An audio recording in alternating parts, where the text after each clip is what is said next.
Today, we are pleased to welcome a brain trust of speakers, knowledgeable on global affairs and Russia in particular, for a discussion on the significant situation in Ukraine in our forum titled Russian Roulette, Putin's Gamble. We'd like to thank the Columbus Council on World Affairs for partnering with us on this event.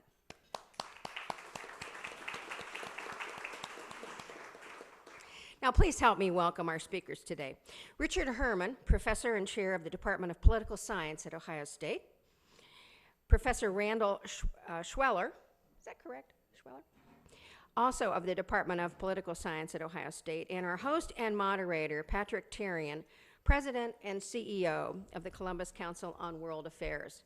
Please welcome our speakers, and Patrick, it's all yours. Thank you, Carol.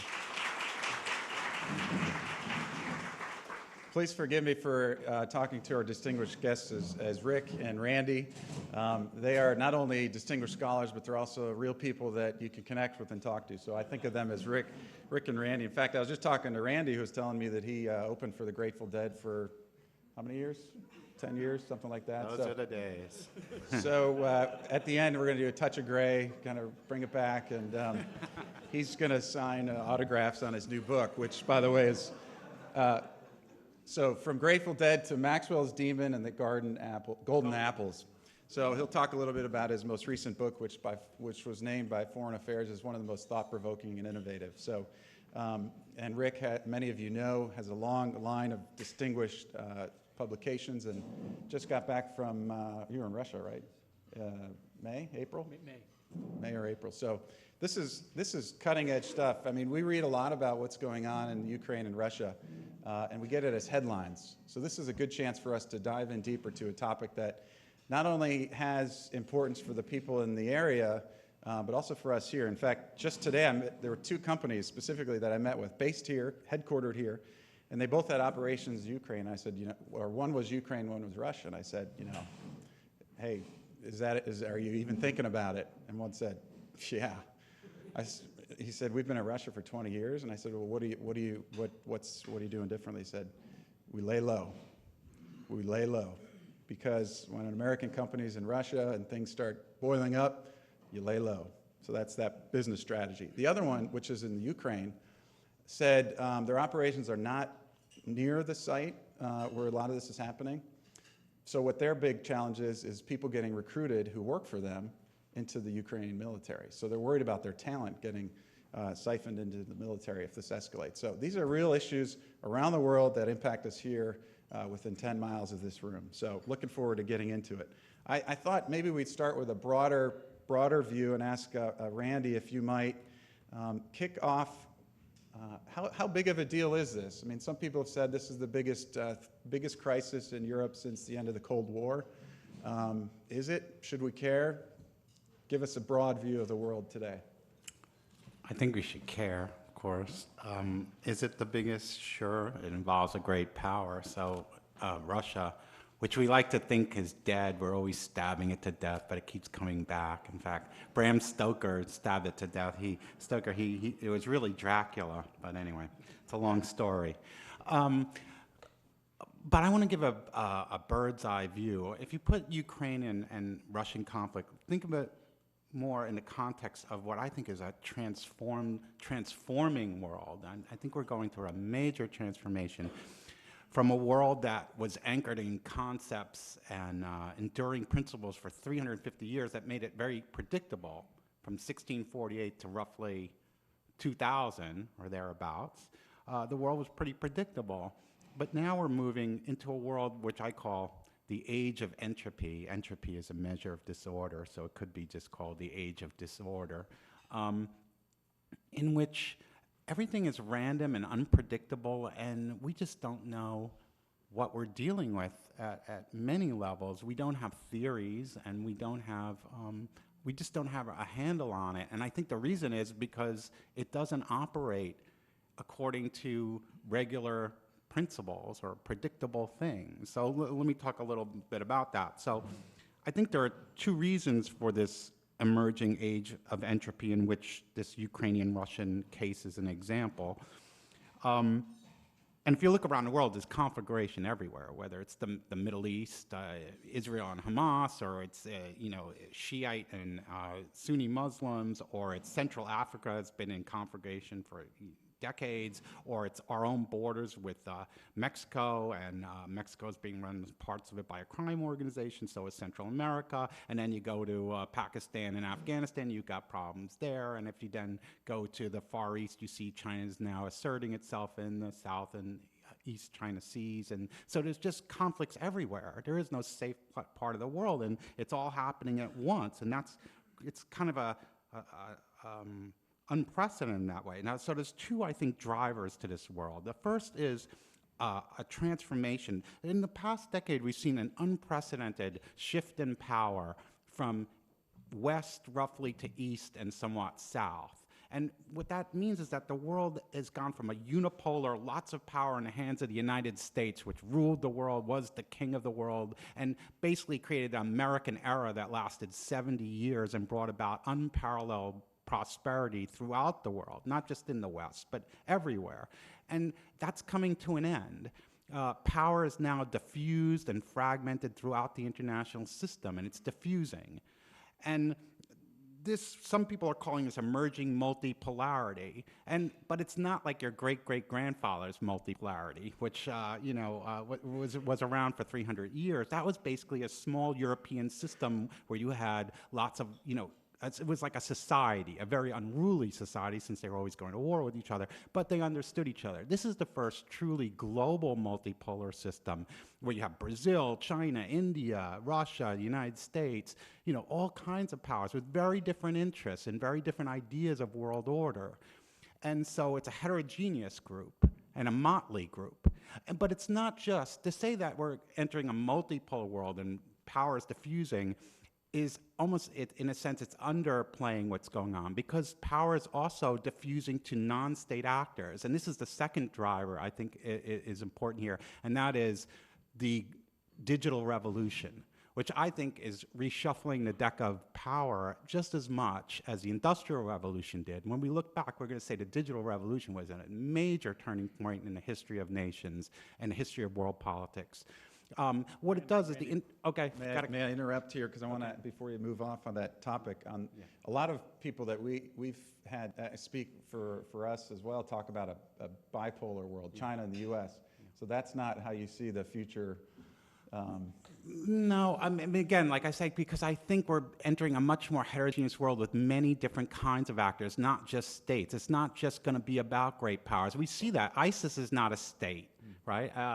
Many of the great multinational corporate, some people talk about Facebookistan and Googledom, and yes, these are actors too. And so, to say, that's what I'm saying, like to reduce it to just a bipolar world of China and the United States. And again, this gets rid of Russia, which is our topic today. We always want to believe that Russia is dead, but it isn't dead.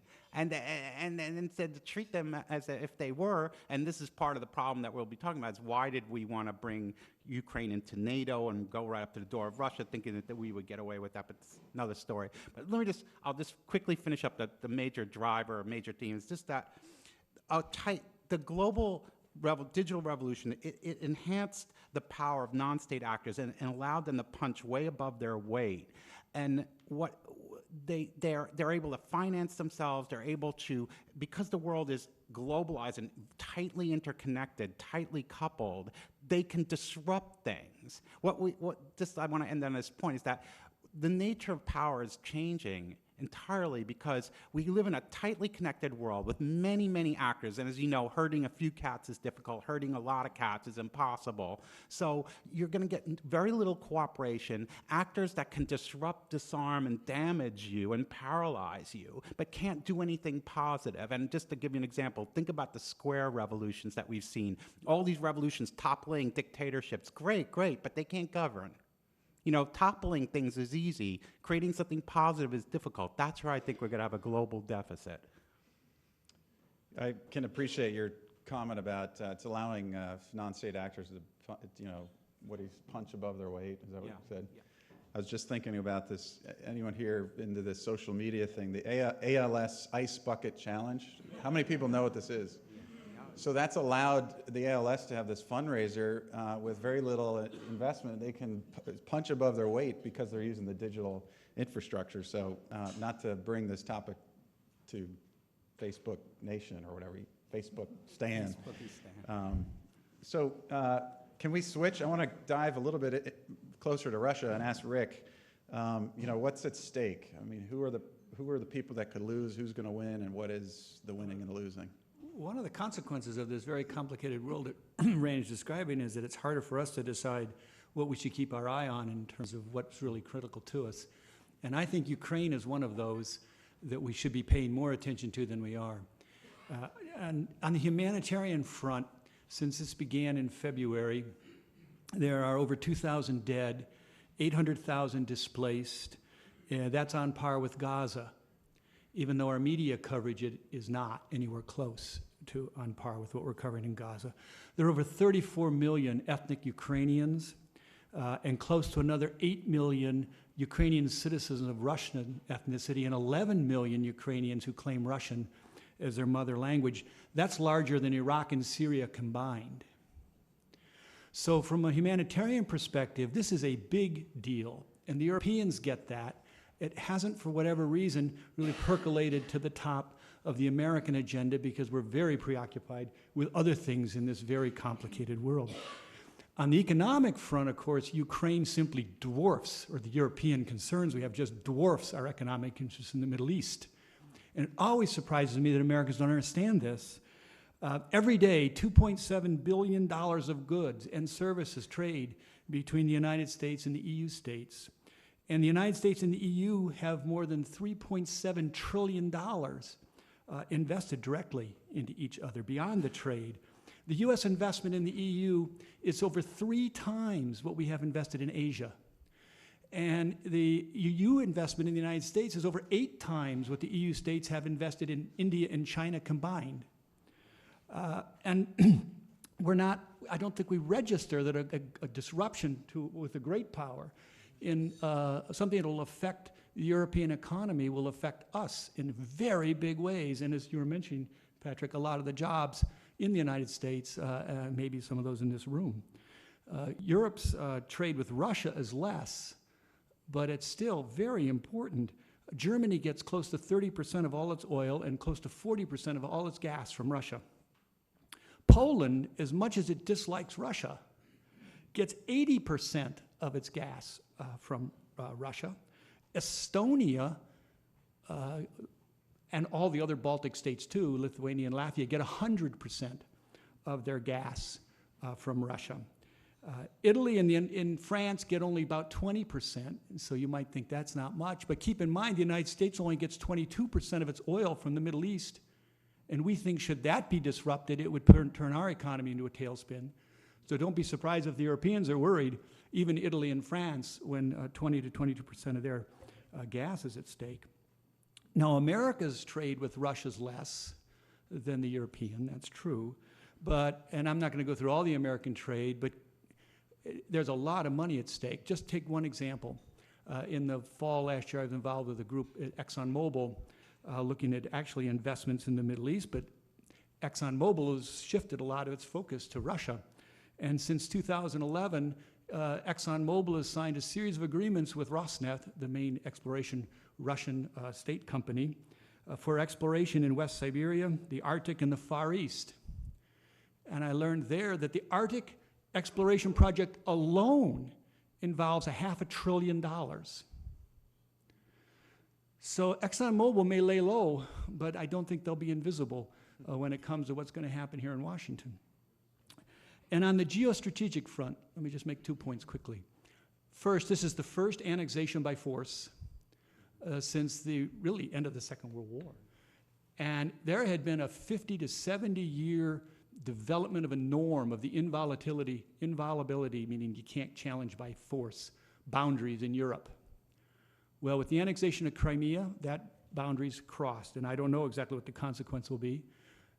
There's a second geostrategic challenge on the table. Randy alluded to it. I want to make it explicit. Over the last 20 years, the United States expanded NATO to right up to the Russian borders. We decided to commit ourselves to the defense of places like Poland and Estonia that our forefathers never agreed to defend during the Cold War because they knew if push came to shove, we either couldn't or wouldn't. We've taken that on now. And we've pledged, I was reading this morning, Angela Merkel's flying to the Baltic states today to try to tell them that no, we're not going to keep any NATO forces in the Baltic because that would provoke Russia, but we'll defend you. And I think Poland has got to worry about the same thing. And one of the things we might be coming to, if Vladimir Putin is going to challenge to see, will we defend now what we never would before, then we're going to face two very unpleasant choices. Either having to do that, which will be hugely difficult, or have the reputation of NATO seriously damaged. Randy, is that kind of your take on the security implications for the broader region? Right. I think this is American history in general. Is like, you look over American history and you see that paper commitments often come back to bite you. And I think, thank heavens, Sherlock Holmes used to talk about the dogs that don't bark in the night being just as important as the dogs that do bark in the night. Two things in this crisis I think were hugely important. First of all, we made Ukraine, or asked them, give up your nuclear weapons, and I think lots of people in Kiev are not very happy about that decision now, but they gave up the nuclear weapons that the Soviets had put in there. And Lord knows what would have happened when Yanukovych was missing and you had nobody running the government. You would have had a nuclear capable state, Ukraine, against a nuclear enemy, Russia, and they outlawed the Russian language. And I don't know what would have happened then, but the rules of the road would have been being made at the time, and I'm glad we didn't go through that. So thank heaven that happened. The other thing is, we didn't give them a NATO commitment at the time to get rid of their nuclear weapons. Good, smart, right? Smart for us, not for them, not for the Ukrainians. I feel bad for the Ukrainians, but I like to live a quiet life. And you're not going to do that if you make paper commitments to Ukraine right on. And remember, just look at this in a context. In 2008, we said we were going to bring Georgia and Ukraine into NATO. And that's when Russia attacked Georgia, and now they're after Ukraine. These commitments to Poland and the Baltic states, they were made really for domestic reasons at the time. These states didn't have anywhere near the military requirements that they should have had to have NATO membership. But we said, well, we'll take care of that later. Again, it was a paper commitment, really to get votes for Clinton in Chicago, Illinois area. Because they had a lot. That's what it was. So I think these chickens are coming home to roost. But thank God we didn't make those commitments. Thank you, and thanks for those who are tweeting. I'm following it here. Allison Goebel, thanks for your comment about disruption is easy, building government is hard, as Randy pointed out. And if you'd like to submit questions for me to bring into the topics, you can do that through #CMC Forum. Rick, tell me about these leadership personalities. Who are these people? Particularly, I want to know about Putin, and sort of who. Let's start with him. Who is this guy? First of all, what's the thing with him riding around on a horse without a shirt that I see on? What is that? And I think. Help me understand who this man is and what he thinks. I think Putin should be easy for Americans to understand. He's a populist politician who's sort of trading in nationalist machismo. And I was in Moscow in May, and I've known people there for 35 years, and most of them are liberal, and they dislike Putin a lot, the same way a lot of my liberal friends on campus dislike George W. Bush. They see him of a similar cloth. He appeals to a nationalistic, populist, tough guy, real man's man kind of attitude.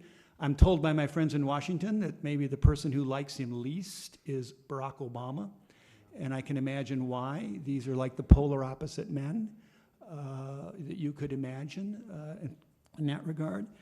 I had the chance in May to meet with Sergei Lavrov, who's the foreign minister, as well as Putin's national security advisor. And they gave me an earful, both about what they wanted to do and about what Vladimir Putin is about. And so let me just tell you what they told me, and we can take it for what it is. They said that his perspective is, For 20 years now, it's been America's way or the highway. And that's done. We're finished with that. That's what they told me. We entertained, they said, all kinds of American politicians, yahoos, they called them, often unbelievably ignorant about what's going on around the world. And we were polite to them. And you expanded NATO, you pretend that that was somehow in our interests or whatever. We know perfectly well it wasn't. It was designed to contain us. And you go around the world, you're telling all this nonsense, expecting this BS to pass. That's it, done. We're done with this. We've seen what happened in Iraq. We've seen what happened in Afghanistan. We told you it was going to happen in Syria. You demonized Assad, you created ISIS. ISIS is a much more serious threat to Russia than it is the United States. We're done. You guys had the leadership and you failed. And from now on, we're not going to put up with it because it's just too much at stake here, and you're not strong enough to enforce this. If you think you can take Crimea back, take it. If you think you can push us out of eastern Ukraine, try. Just go for it. But we're done. It was a very confrontational meeting. It was really hard-headed. And I came home and I went to Washington and told some people, we're in for a very bumpy time because these guys are not going to back down. Now, I'm glad to say that because there's so much at stake, both sides have behaved actually a lot more cautiously than that machismo talk would let you think. You know, we haven't engaged militarily. They did take Crimea, but Putin has not engaged eastern Ukraine. I mean, one of the things you should be watching carefully is what this white convoy of trucks ends up doing, and they haven't crashed the border and just gone into eastern Ukraine, and I'm assuming it's because Putin's looking for a way out and to not escalate this thing because he understands how much is at stake.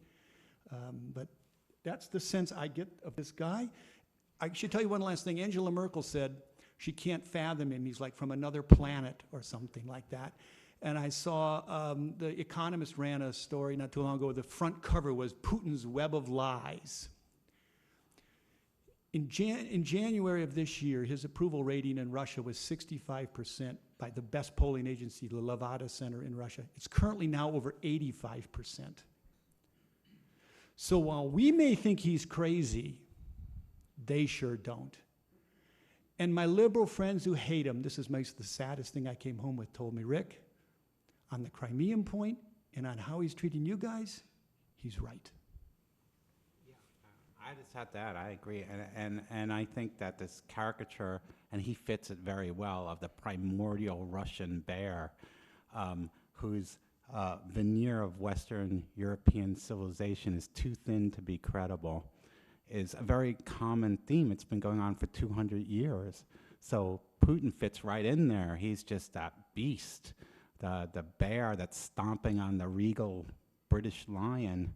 And we treat him as if he's a brute. Some people have compared him to Hitler, but all he was doing is saying, this is my sphere of influence, don't come here. And Crimea, I mean, they have just as much claim on that as this institutionalized incompetence is what I would call the Ukrainian state. I mean, Russia has just as much. And although Russia is in some ways a kleptocracy, it's corrupt, sure. I mean, yes, no one's going to deny that. But so is India, so is China, so are a lot of countries. But we tend to pick single Russia out. And I do think there's some underlying fear of Russia. Thank you. This idea of the sphere of influence, you know, don't come in my backyard. So do you see Putin's plan as aggressive or moving forward or just containing, defending what's mine? You know, that I think that there's two different implications for those avenues. If it's just protecting what's mine and we stand back, then maybe nothing happens. But if his plan is to move from Crimea to Ukraine to Poland, or is China worried about what's, you know, the border? Or well, let's bring China just quickly. I just want to say, I do think if it's no different than we have a Monroe Doctrine. So, I mean, we understand the idea of spheres of influence, and we don't want to dredge up all the details of the case, but clearly Putin was worried that Ukraine was heading towards belonging to NATO and the Western sphere, and he wasn't going to allow that. And that's very understandable. This is an international anarchic world where you have to provide the means for your own security. Nobody's going to do that, and Russia is providing the means for its own security, and no amount of sanctions is going to deter him from that. This is his vital interest. But to get back to China, one thing I think that's interesting about this crisis, and Rick mentioned, okay, so they waltz in and take over part of a country, Russia, and they say, we don't care. And that does break every rule of sort of Pax Americana, the system that we knew. And doesn't that tell you something? The system is coming unraveled. The U.S. did not protect it. Now, when Iraq went into Kuwait and broke that rule, we were there in a heartbeat. You do not break that rule. It's kind of like the nuclear taboo. You don't break that rule. Well, it's been broken. I think one of the things you might be seeing here is that Russia and China, the authoritarian capitalist states, may be forming a bit of an alliance. And that's what the U.S. is very terrified of right now, is we don't want to drive Russia or China into each other's embrace, because then we'll have a new Cold War. And it'll be Russia and China again, but this time they'll be capitalists. They'll actually have economic systems that work, you know? And the last time we had authoritarian capitalist foes was World War II, when it was Japan and Nazi Germany. But they were very small states. China and Russia are very, very big states. Rick, were you wanting to say something? You were looking at me like... I'd like to put a different spin on where the cause of this came from. I don't think it's Putin. When I saw the title of this talk, Putin's Gamble, I was uncomfortable, because it reflects, I think, one of the main American stereotypes I'd like to sort of skewer, if I could. Putin didn't engineer this. There's no Putin game plan. That's one thing I was very clear when I was in Moscow. What caused this was last November, there was a decision to be made in Kiev whether either to engage in some economic reform that would allow them to go into the European Union, or instead to join a Eurasian customs union that's centered around Russia. And it became a huge dispute in Kiev of which way to go.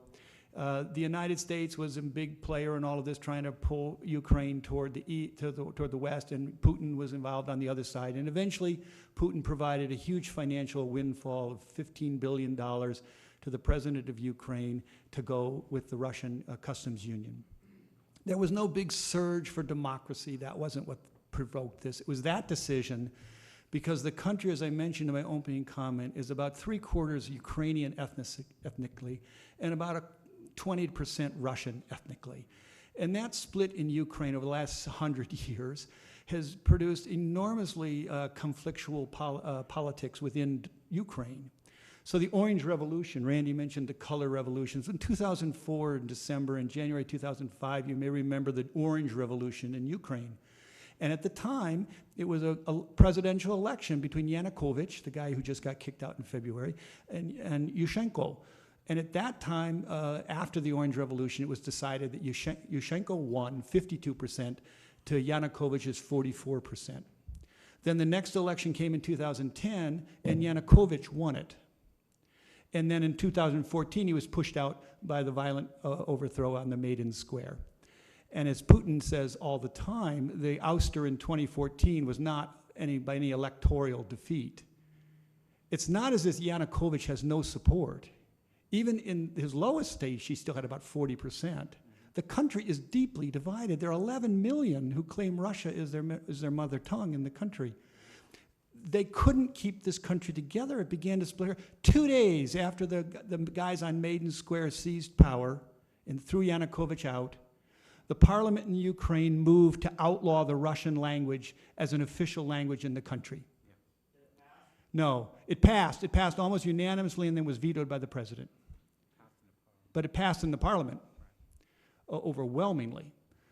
And since then, there's been a lot of violence in Ukraine, both Ukrainian on Russian, like in Odessa in May, and of course, Russian back on Ukrainian. We see other multi-ethnic countries that have devolved into ethnic contests like this, and then pull their patrons in. And of course, Putin is reacting to the Russians who perceive themselves as under siege in Ukraine, and he's going to come to their defense the same way a lot of Americans who care a lot about Israel might come to its defense. if it was being pummeled. And so what I've seen is that Putin saw this thing evolving. As long as Ukraine was kind of pro-Russian, then Crimea could stay in Ukraine. If Ukraine's not going to be pro-Russian, but it's going to be Ukrainian nationalist, anti-Russian, keep in mind that when he says there are fascists involved here, people in the Svoboda or right sector, these are fascists. And the Ukrainian groups like that did align with the Germans in the Second World War because they thought the way to get Ukrainian independence from Russia was exactly through the German move. And that hasn't gone away. The last 60 years, this keeps getting played out. And one of the things Yushchenko wanted to do, and they still do to this day, is have memorial days for those Ukrainians who allied with the Nazis. I'm dragging you a little into Ukrainian politics because in this complex world Randy's talking about, these simpler stories, well, Putin's gamble here and we're doing that. Baloney. This is going on inside Ukraine by players you're not familiar with, playing out things that it's hard for us to follow, and then Putin gets sucked in because he's worried about Russians in Ukraine, and who he's still going to be worried about. 8,000 dead. And they're still bombing today in Luhansk and Donetsk. This isn't over. Not to pile on, but I could never understand why Yanukovych was so reviled for taking the $15–16 billion deal that Putin gave him when the EU dithered about once again and gave him nothing. He was broke. He needed the money. I mean, the Ukrainian government needed the money right away. Putin gave it to him. The EU didn't. So why did they throw him out? And then they throw him out of office through a revolution, and somehow he's a democratic elected leader, and then we say we side with the ones that threw him out. I don't know. It was just anything. It's a knee-jerk anti-Russian, anti-Putin reaction on our part. Okay, so one of the traditions of the Metropolitan Club is obviously to connect people and ideas through community conversation, and so we want you to start thinking about your question that you can ask from the podium.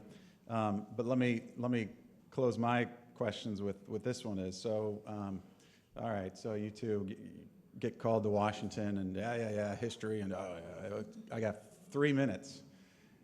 I'm John Kerry, and I got to go to Obama here in 2 minutes to tell him what we should do. What should Obama do? Start with you, Randy. What should Obama do? Yeah, you get 3 minutes of He time. should not talk tough and act weakly. And, Okay. and you know, we've been doing it all over the world. We talk loudly and carry a small carrot or a stick or something. And that's bad. And you know, so that's one thing. But, you know, he talks about pragmatism. He used to call himself a realist. He's distancing himself from that. He means pragmatism. I'm not sure it's pragmatic, but, you know, Obama's all about building, you know, nation building at home. And I totally understand that. And we are heading for retrenchment, and that's what the American people want. I think Obama takes each case on its own. He doesn't have a grand strategy. But you know what? In a world that's so chaotic and changing and random, you really can't have a grand strategy. You just have to play it as it lays, in a sense, right? You gotta be very nimble on your feet. Because if you're dealing with discontinuous change, you can't predict the future. And that's not good. It's just the best that can be done. It's not great. It's not the Cold War. It's not a neat, easy to understand world. So I would just that. And one other thing. I'm sorry, Dr. Schweller, I have to go meet with the president. I'll have to cut you off there. Yeah. Go ahead. No, Rick. Okay. Rick, you got your time with the president, and then you're going to get cut off just like Randy did. The rhetoric, whether it's all Putin's fault and whether they're fascists or whether we have freedom fighters being slaughtered by the Russians, I mean, the media coverage of this has been terrible. But actually, what has been happening on all sides is very cautious. Obama hasn't escalated the stakes here. He said, you can't take Crimea because you can't. It's a violation, but we're not doing anything to really, I think we'll all learn to live with that over time. And Putin didn't take eastern Ukraine, and I think there was a lot of private signaling going on there. And I think Angela Merkel, I mean, one big difference about Putin and the apparatchiks I used to meet when I was there in the 80s, Putin's a sophisticated guy, and the people who work for him are fluent in foreign languages. They're smart as hell. The students they're training are nothing like the Russian students I used to know 30 years ago. These are really sophisticated, cosmopolitan people who spend a lot of time around the world. Moscow is obviously a major capital now of finance and business. It's just a completely, it's not your mother's Russia anymore, right? It's a completely a different kind of place. In that regard. So I think the President of the United States understands some of that. So I tell him, keep that in mind.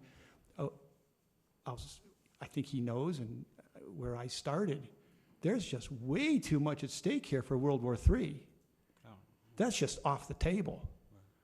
So we can crusade on human rights issues where we can, but if you're talking about going to blows with Russia, forget it. Let the Germans take the lead. Let the EU try to mediate this out. Putin's going to meet next week with Poroshenko in Belarus. Let's hope they can figure out a way to turn this white convoy around and end this killing, and then turn to the real question, which maybe we should play some small academic role in helping. You have a multi-ethnic state, 3/4 of one population, 1/4 of a different population. They're coming out of a near civil war here. How do you put this back together constitutionally and sort of move this country forward as a united whole? That is a very tough problem, but that's one that we can try to maybe help. And that's what I would tell the president to get focused on. Great. Thank you. Thank you both.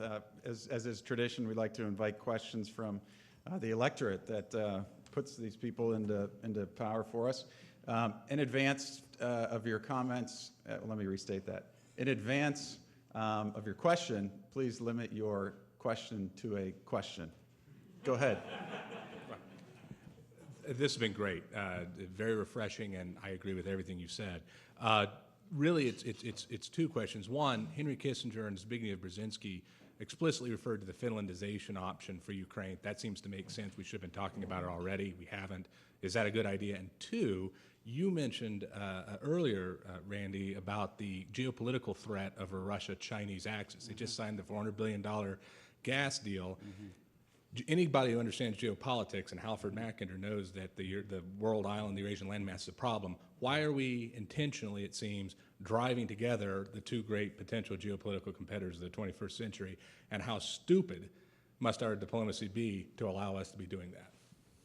I think actually, and I'm not a Democrat, and I have to say that I think Obama is not doing badly. I don't think he's really being stupid about this, because I do think they're very sensitive to this outcome, and that they don't want to drive Russia into China's embrace, or vice versa.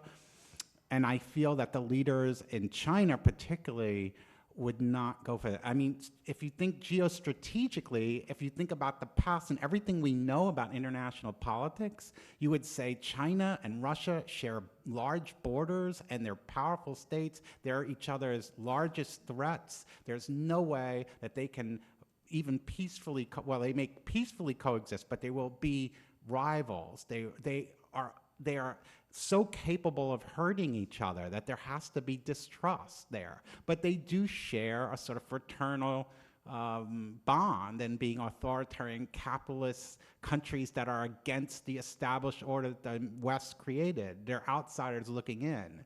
So it's tricky. It's tricky. This world, this isn't gonna be the kind of world that we grew up in. And one of the things is military power. I just wanted to mention one thing about the Obama administration.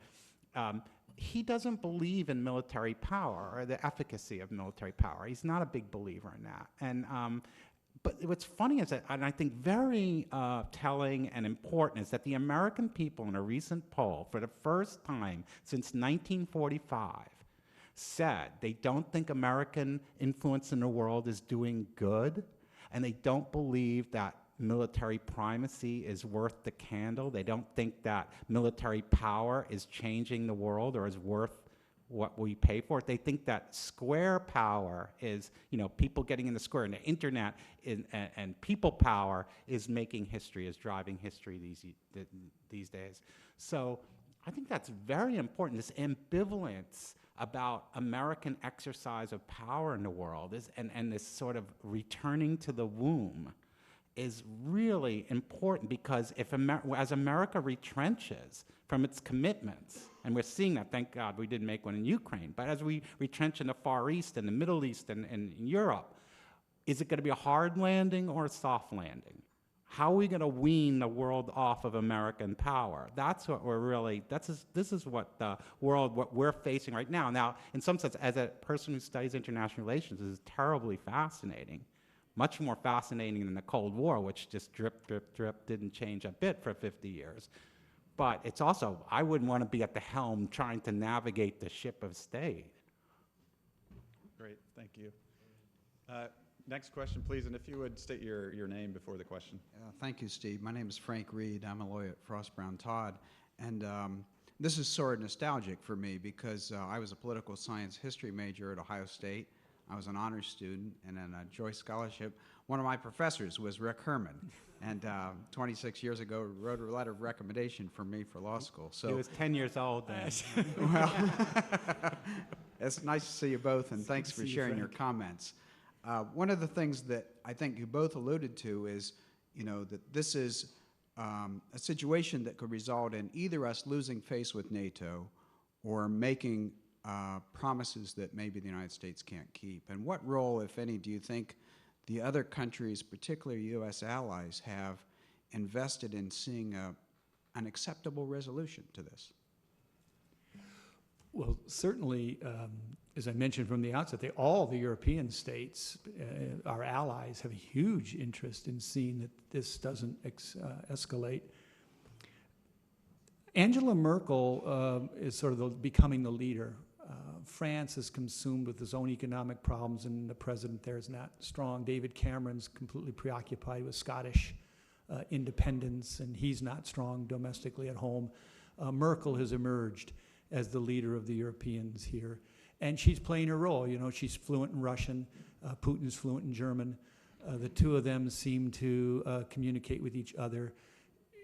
Germany's commitment in Russia, both now and historically, economically, and many other ways, is large. And my guess is they will try to work this out. But Angela Merkel said early on in all of this, military force is off the table.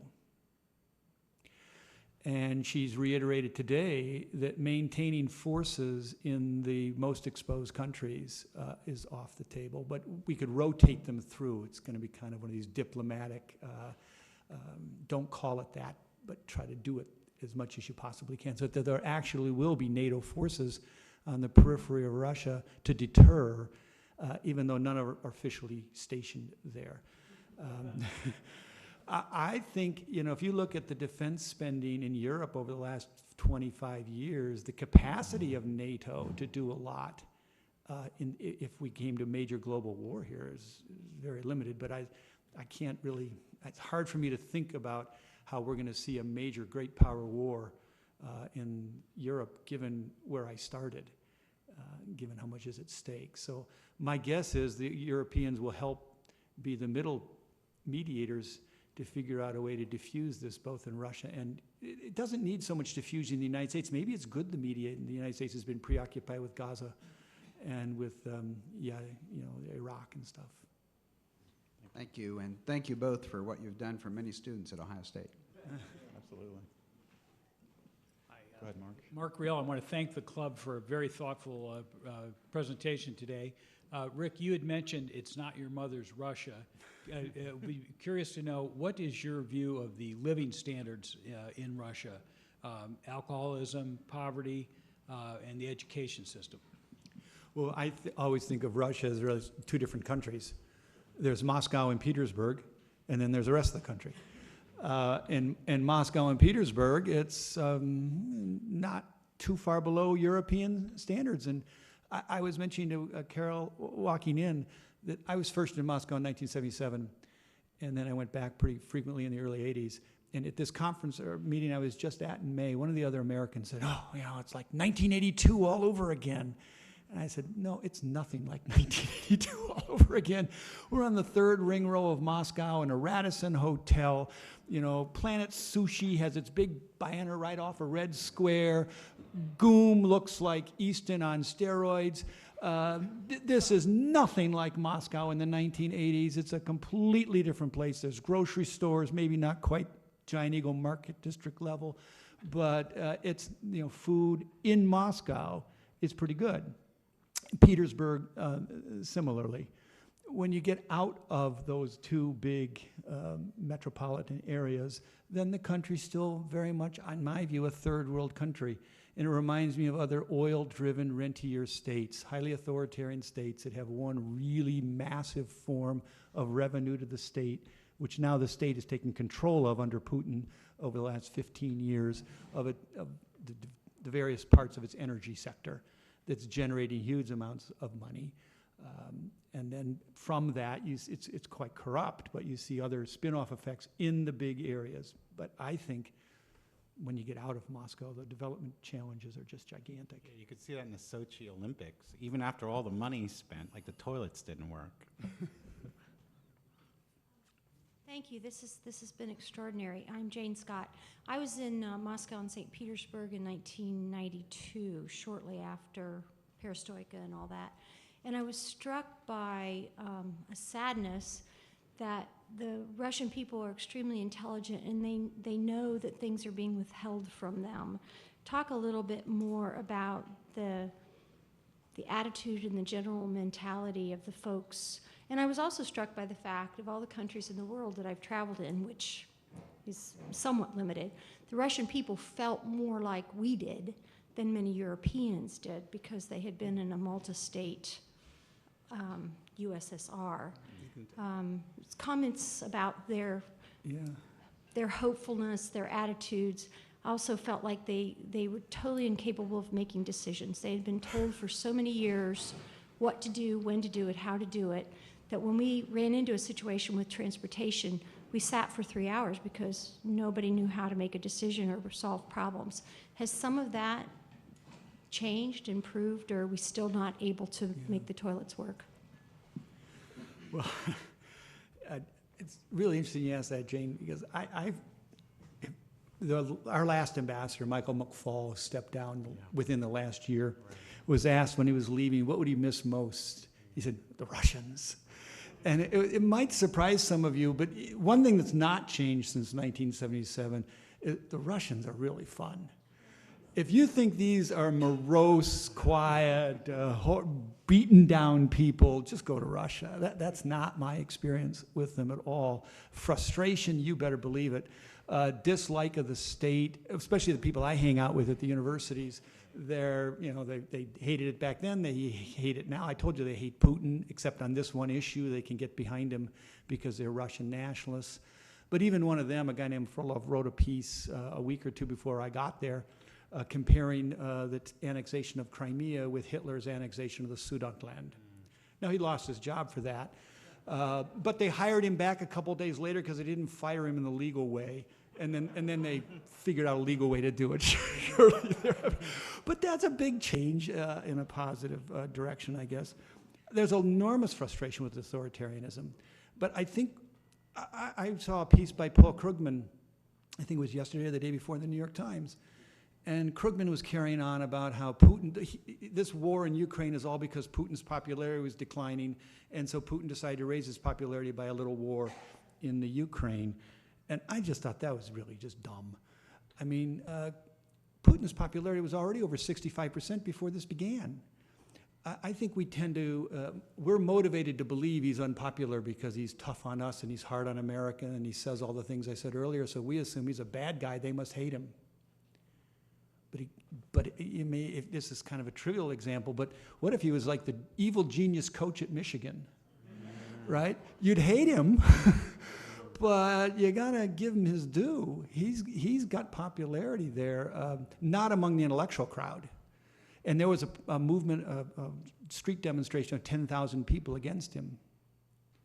But let's not exaggerate. You know, we had a Wall Street, what was it, Occupying Wall Street. It's not. I don't know. We don't really know how deep into the society that intellectual animosity for him and for the state goes. Thank you. And we have time for one more question, so I'll ask the gentleman behind. If you want to come up, we'll make sure you get a chance to talk to the speakers directly afterwards. Go ahead with the last question. Thank you for your time and your insights. Tony Guglielmato. The question I have is, are the economic sanctions that we're applying to the oligarchs and the general haves in Russia having any impact, and are they influencing Putin at all? Targeted sanctions.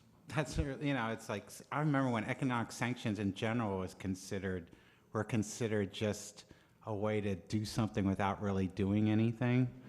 Now we have targeted sanctions. We don't even do real, you know, economics. I don't know. I mean, you know, as I said before, this is of vital interest to Russia. I'm calling it the Soviet Union.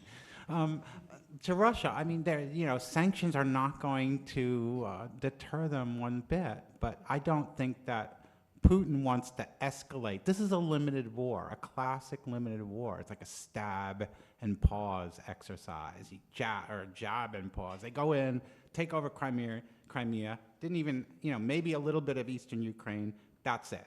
And then he stops, and that's the new status quo, and he's done. So the economic sanctions are applied afterwards. But, you know, you can't, you either deter that action, which we failed to do, and the Kiev government didn't have any troops there either, which is kind of strange.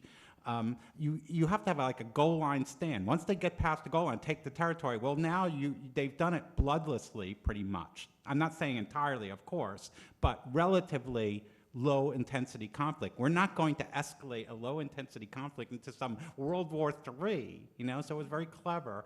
And these sanctions are just, you know, what? Doing something without doing something. Inflicting a little pain and suffering, saying, well, the next time you do that, remember, your credit card will, you know, be stopped. I don't know. Some silly thing like that, as if like they're not eating steak every night. I don't know. I'm not sure what it is that we think we're accomplishing. But, you know, we had to say we did something. Like Rick said, this is a huge norm, waltzing in and taking part of a country. We couldn't just do nothing. Yeah, I tend to agree with that. I think that most of the people we've targeted don't do a lot of business in the West anyway. And, you know, one of their retaliatory moves was to ban John Boehner from coming to Moscow. And as if they had extended an invitation. And I don't think John Boehner's going to lose any sleep over that.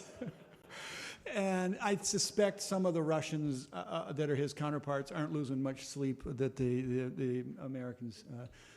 And the Russians who really do have a lot at stake, just like the senior executives at ExxonMobil on our side, they're keeping their heads down, just like Patrick said at the beginning. They understand they can't run headlong into patriotism, either in this country or there right now. But they got an awful lot of skin in this game. But they're not the ones being sanctioned. Not yet. And I think they're going to do everything they can as quietly as they can to be sure we don't get to that.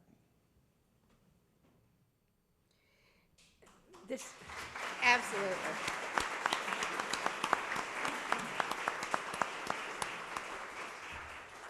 This has been, I think, one of the most fascinating, engaging conversations that we've had here.